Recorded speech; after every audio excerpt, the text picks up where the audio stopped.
Hello ladies and gentlemen, it's TX141 here, also known as Paul. Today I'm bringing you something a little bit different for my channel. I'm bringing you a World of Tanks gameplay, and indeed the first episode of my new World of Tanks series known as WoT M8. So, what essentially is the series going to boil down to? Well, what I thought I'd do is, because I used to play World of Tanks before I got involved in War Thunder, and recently War Thunder's brought out a load of patches involving ground forces, some new aircraft. I thought I'd just go back to World of Tanks for a little bit because it's helped me get through my exams. My exams are all over, by the way. I should get my results within the next couple of weeks to tell me whether I've enjoyed success or utter failure. But no, still, just thought I'd bring something a little bit different. And today I'm showing you a Tier 9 gameplay on my T-54 on the map Arctic region. Now, I'm going to be honest, this game would seem like a cakewalk at the end of it. However, at the time of playing and recording this, or you getting the replay, it was no cakewalk. Now, I pushed the northern section of the map very aggressively at the start and I fired a wild shot there. It went wide, but I expected that to happen. Shooting on the move is a lot less accurate, of course. And the thing with Arctic region and a T-54 is the T-54 loves very small ridges, and Arctic region's got a very nice little ridge off the top northwestern section of the map in the B1 A1 quadrant. Been a little bit analytical here, I know, but I like to always play aggressively in my T-54. So I start peeking over the ridge, load of enemy tanks lined up, they're slugging it out with our tanks on the corner. And I'm using standard ammunition, of course. I know a lot of people complain saying that T-54 players only use heat rounds. I only use one heat round in this gameplay, but just keep on going with the game nonetheless. So now I'm just pressing this ridge. And there are a lot of enemy tanks here. I'm trying to just keep moving about because I know the enemy team have got one artillery piece and I want to keep changing my position just in case they start all looking towards me rather than my teammates. Put a clean shot out on that AMX 5100 because I know autoloader tanks can really turn the tide of an engagement if needed. And I go for another peek. I'm using the fast reload speed of the 100mm gun in order to take out that T-69. Reversing once again, the shooting gallery never seems to cease. I poke the ridge once more, noticing the AMX trying to make a runner. And so I put another shot into them. Now really I'm just using the reload speed on the DPM version of the 100mm gun that the T-54 can mount. I can't remember the name or the categorisation of it, but it's the one with the 7.69 rounds per minute fire rate. Additionally, I'm using the ventilation of rammer, and I've also got brothers in arms and all my crew, leading to a very high fire rate and a reload speed of 6.44 seconds. I bounced that Tiger P's 88mm shell off the front of the turret. You can see the scar at the top. And I keep poking this ridge. And I take a shot on that Conqueror and almost get donked by the artillery there. But no, take a shot on the Conqueror. I probably killed their commander, and I'm wondering where this shell on my left came from. And I realise it's that AMX 5100. So I poke around, take a shot, and the AMX 5100 starts to retreat, but is soon dispatched by our Object 416. I look for that T-44, but I can't find them, probably because they're in the bush and behind a ridge. So instead I turn around, do a little bit of moving about, make sure the artillery can't get a beat on me, and I again try to apply a little bit of pressure over this ridge. I take my first shot of the Tiger P, and I'm not sure how that bounced in honesty. I know the shell went a little bit to the right on the turret, and that's probably why. Go for a second shot, it goes into the cupola. And as I go for a third shot, third time lucky doesn't count for me. I take an absolutely nasty shell off the enemy artillery piece, although I do kill that Tiger P despite not having a gunner. So quite lucky on the accuracy there. I heal my gunner using my small first aid kit, and I take another shot and I hit that VK 4502A. So now I'm starting to worry a little bit. I'm thinking to myself, well, what exactly am I going to do here? I mean, the law's probably tracking me down because the artillery on the enemy team's noticed that in this ridge battle, while my teammates are doing quite a bit of damage, I seem to be putting out a lot more damage than them, or I believe that's what I was thinking at the time here.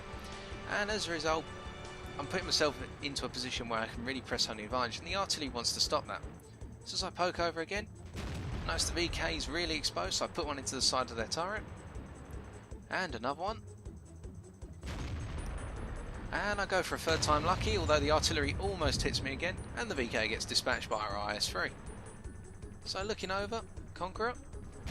I miss, the Conqueror donks a shot off the front of my turret. Sorry, dings a shot off the front of my turret. The T-54's turret armour is incredible, I must admit. I do love this tank. simply because when you play the ridges and you play to the strengths of the tank, i.e. brilliant 100mm gun, not just in terms of those heat shells, but also the damage per minute and overall penetration and accuracy. And additionally, you've got that brilliant frontal turret armour and the frontal hull armour slope. It really packs a nasty punch. And to give you guys an idea, what you are seeing here in the replay is exactly how I play World of Tanks. I use no mods whatsoever compared to a lot of the big YouTubers. And to be honest, that's why I also wanted to bring some more World of Tanks content, because every big YouTuber I've seen, they've got all these mods, they've got calculators, they've got all these things, and I can't play with that.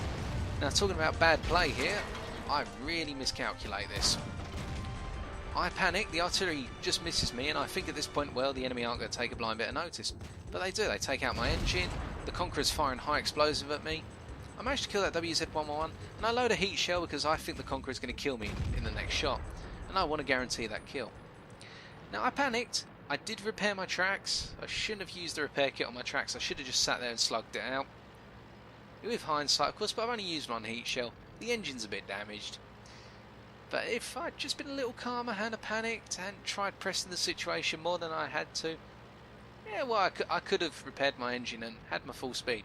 And I type into the team at this point, sorry guys, my engine's gone, I'll keep up with you, but I can't lead the front. I can't lead the charge unless you'll slow down for me. Because a T-54 without its engine is, well, it's still quite fast. I mean, your top speed's 54, but I can get it up to about 30, 35, as you see here, when I'm on the flat. Yeah, 30, 32, alright, somewhere about there. A rough number between 30 and 35, I'd say. And at this point, I see the enemy artillery piece, and I want vengeance. I really want vengeance for all the harassment they've been giving me throughout this entire game. And so I make my way up a little bit further. Pardon me, sorry for that. And I start to aim them down. With only a little bit poke in the ridge, I'm not expecting it to hit. However, I really want this kill. I want to make my 5th kill on this artillery piece. And I managed to just launch it over the hill and hit them in the back, making my 5th kill. And of course, when you've got 5 kills and there's still 2 enemy tanks left in the game, you really do want that Top Gun medal. Everybody does. Usually people type into the chat, hey, I want a Top Gun medal, everyone hold fire. I don't do that, I just fire a shell straight at this AT-7, guaranteeing my 6th kill. And I think, well, perhaps I can even get a little bit more damage out by hitting this Chi-Ri before it's murdered by my teammates. So I come around the corner, keeping on the move, making use of my vertical stabiliser and the brilliant accuracy of this gun to do another hit, and the game comes to an end with 6 kills. Now I will show the post-game stats, and you're going to see them now. Okay, so looking at the stat sheet, we can see that we managed to earn just over 54,000 silver credits, and additionally we earned just shy of 2,600 experience. The 2,600 experience is due to a ×2, so it's just shy of 1,300 experience. And additionally, to note, this is without a premium account. Just to give you an idea, I'm a non-premium player, ladies and gentlemen. I do have a couple of premium tanks which I've bought using my own cash. However, I do not normally play with a premium account. So, switching over to the next slide, we can see that by looking at the scores, we managed to do a rather impressive, in my opinion, 5,558 damage in that game, getting 6 kills as shown, and 1,290 experience.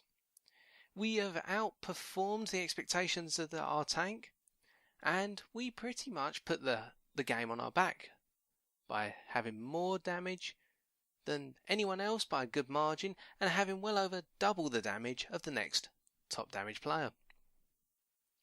Looking at the third sheet, we can see that we managed to make 26 shots, 23 of which were direct hits, 21 penetrating, and, quite interestingly, we actually lost a little bit of money, and that's all due to the fact I panicked, used a heat shell which cost 4,400 silver per shell. However, if we only used that heat shell, we would have broken even or earned about 1,000 silver credits. Still, at tier 9 you should expect to lose a little bit of money without premium usually, or at least break even, because as you go up in the tiers, the cost of shells and repairing the tank becomes greater, especially in close engagements like that one. Still, if you enjoyed the video, ladies and gentlemen, and you want to see more World of Tanks content from myself, please leave a like, comment or subscribe for future content on my channel.